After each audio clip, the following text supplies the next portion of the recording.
Video का विषय है हिंदी साहित्य के नामकरण की समस्याएं। हिंदी साहित्य का जब नामकरण किया गया है तो कौन कौन सी समस्याओं का सामना करना पड़ा है, ये आज के विषय है। हिंदी साहित्य के नामकरण की समस्या तो आदिकाल को सबसे पहले लेते हैं।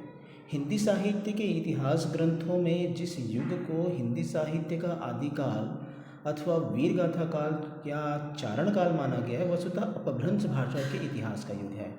तो स्टार्टिंग जो प्रारंभिक चरण दिखाई देता है हिंदी साहित्य के इतिहास का, वह जो है अपभ्रंश भाषा के इतिहास का युग है। नामकरण एक विवादपूर्ण प्रश्न रहा है आदिकाल के। इस जटिल विवादपूर्ण प्रश्न को हल करते रहे हैं विद्वान अलग अलग टाइम पे। भाषा के विद्वानों तथा इतिहासकारों ने जितना इस समस्या पर विचार किया है उतना ही उलझाव पैदा किया है। मतलब जितना इस पर विचार किया उतना ही इसमें उलझते गए हैं। कुछ विद्वानों ने अपभ्रंश साहित्य को पुरानी हिंदी का साहित्य मानकर साहित्य इतिहास के प्रथम युग का आरंभ 7वीं और 8वीं शताब्दी से माना। कुछ विद्वानों ने दूसरे वर्ग के विद्वान 1000 ईस्वी के लगभग इस युग का आरंभ मानते हैं। मतलब हिंदी साहित्य का जो आदिकाल का प्रारंभ है, कोई विद्वान जो 7वीं शताब्दी से मानता है तो कोई विद्वान 1000 ईस्वी के युग से मानता है। तीसरा वर्ग उन विद्वानों का है जो खड़ी बोली को ही हिंदी के नाम से अभिहित करना चाहते हैं और ब्रजभाषा आदि के साहित्य को हिंदी साहित्य इतिहास में स्थान देने की औचित्य की कटु आलोचना करते हैं। मतलब ब्रजभाषा को वो हिंदी साहित्य में शामिल नहीं करना चाहते, तीसरे वर्ग का है। तो इसमें देखते हैं हिंदी साहित्य के विकास। हिंदी साहित्य के विभिन्न इतिहास ग्रंथों में साहित्यिक परंपरा के प्राथमिक युग के नामकरण के बारे में कई मत प्रचलित हैं। प्राथमिक युग मतलब प्रारंभिक युग में अलग अलग प्रकार से नाम इसमें आता है। सबसे अधिक विवाद इसी आदिकाल के नामकरण के बारे में है। विभिन्न इतिहासकारों द्वारा प्रस्तावित नामकरण इस प्रकार है, अलग अलग विद्वान क्या बोलते हैं। आचार्य रामचंद्र शुक्ल ने आदिकाल को वीरगाथा काल कहा है। आचार्य जॉर्ज ग्रियसन ने चारण काल कहा है। महावीर प्रसाद द्विवेदी ने बीजोपन काल कहा है। राहुल सांकृत्यायन ने सिद्ध सामंत काल कहा है। डॉक्टर रामखिलावन पांडे ने संक्रमण काल कहा है। मोहन अवस्थी ने आधार काल कहा है। डॉक्टर पृथ्वीनाथ कमल कुलश्रेष्ठ ने अंधकार काल कहा है। गणपति चंद्र गुप्त ने प्रारंभिक काल कहा है। डॉक्टर रमाशंकर शुक्ल रसाल ने बाल्य काल कहा है। शंभुनाथ सिंह ने प्राचीन काल कहा है। वासुदेव सिंह ने उद्भव काल कहा है। हजारी प्रसाद द्विवेदी ने आदिकाल कहा है। राम प्रसाद मिश्र ने संक्रांति काल कहा है। डॉक्टर शैलेश जैदी ने आविर्भाव काल कहा है। तो ये जो क्वेश्चन है नेट एग्ज़ाम में अधिकतर ये पूछा जाता है, तो इसको आप याद रखेंगे।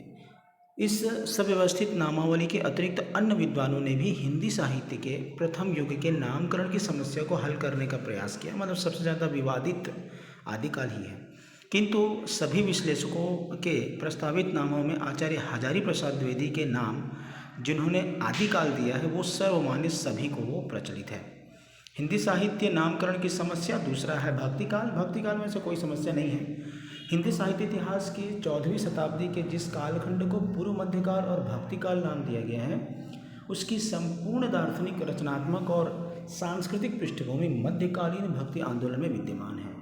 मतलब पूरा का पूरा मध्यकालीन जो भक्ति आंदोलन चला, रामानुजाचार्य, रामानंद, मध्वाचार्य, वल्लभाचार्य, उन लोगों ने जो भक्ति आंदोलन चलाया है उसी पर ये जो है भक्तिकाल खड़ा हुआ है।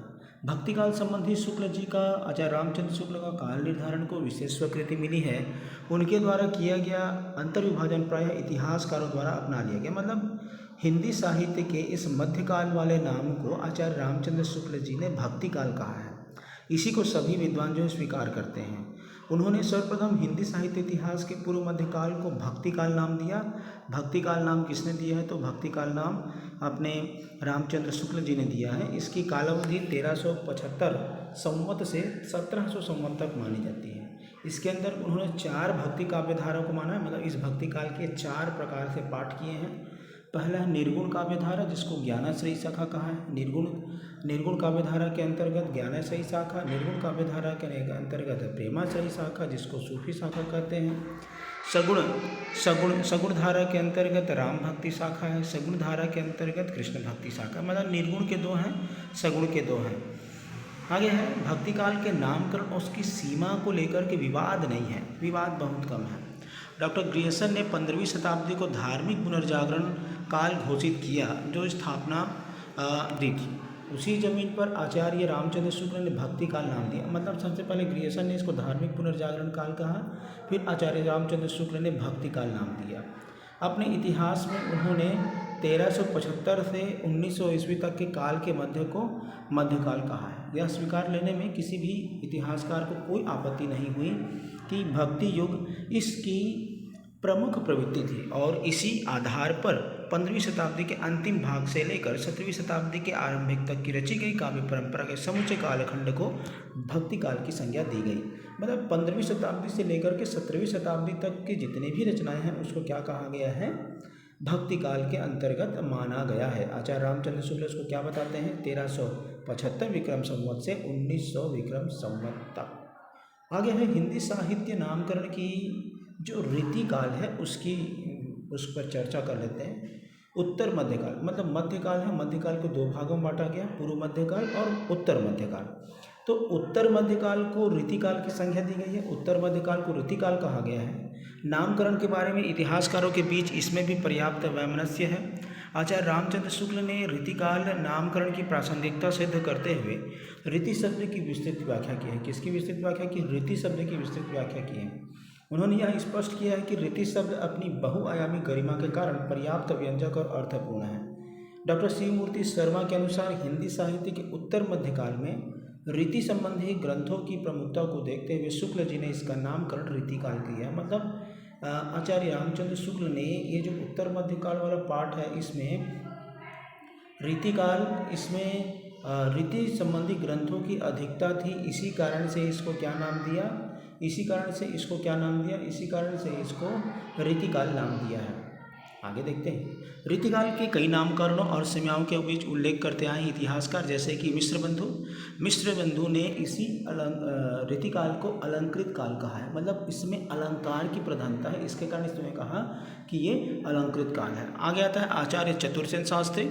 आचार्य चतुर्सेन शास्त्री ने इसको अलंकार काल कहा है। विश्वनाथ प्रसाद मिश्र ने श्रृंगार काल कहा है, इस समय श्रृंगारिक रचनाएं भी हुई है जिसके कारण से इसको श्रृंगार काल कहा है। त्रिलोचन ने अंधकार काल कहा है। जॉर्ज अब्राहम ग्रियर्सन ने रीति काव्य कहा है।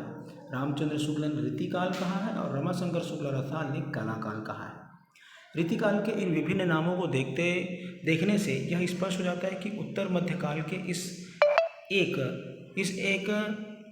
खंड के नाम रीतिकाल पर भी विद्वान एकमत नहीं, मतलब जो रीतिकाल है उस पर भी विद्वान लोग एकमत नहीं है।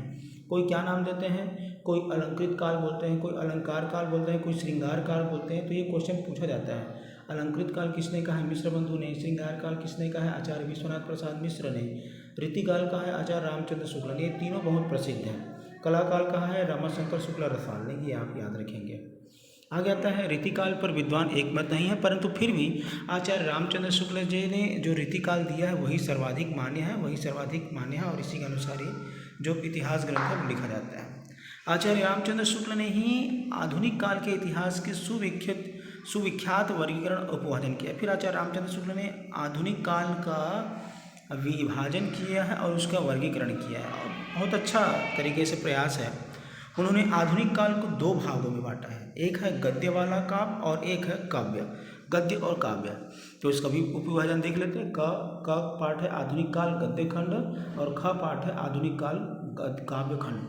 तो आधुनिक काल गद्य खंड में है प्रकरण 1 गद्य का विकास, प्रकरण 2 गद्य साहित्य का आविर्भाव, 3 नंबर में है आधुनिक गद्य साहित्य परंपरा का प्रवर्तन प्रथम उत्थान और गद्य साहित्य का प्रसार द्वितीय उत्थान 1950 से 1975। 5वां है गद्य साहित्य की वर्तमान गति तृतीय उत्थान 1975 से आगे का। ख है आधुनिक काल काव्य खंड 1900 संवत 1900 से। इसमें काव्य खंड को पुरानी धारा नई धारा को प्रथम उत्थान, नई धारा द्वितीय उत्थान, नई धारा तृतीय उत्थान।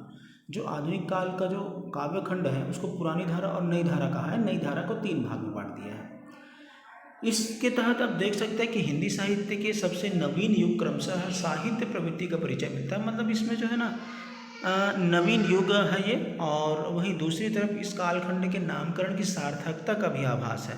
मतलब एक नया नया था इसमें, इसीलिए इसको क्या कहा गया, कालखंड को आधुनिक काल नाम दिया गया। आधुनिक शब्द न केवल हिंदी साहित्य के चौथे कालखंड का द्योतक है, अपितु वह आधुनिक साहित्य की आंतरिक प्रवृत्ति, मौलिकता एवं विशेषता को भी ये इंगित करता है। तो एक चीज़ और याद रखेंगे, जो आधुनिक काल है, आधुनिक काल में जब अंग्रेजी साहित्य का भी हमको प्रभाव दिखाई देता है। अंग्रेजी भाषा में जो पत्र पत्रिकाएं जो प्रकाशित हुआ करती थी और वहाँ के जो सिद्धांत थे, उन सब का प्रभाव आधुनिक काल में हुआ है। तो इस प्रकार से ये 4 हैं हमारे हिंदी साहित्य का काल विभाजन।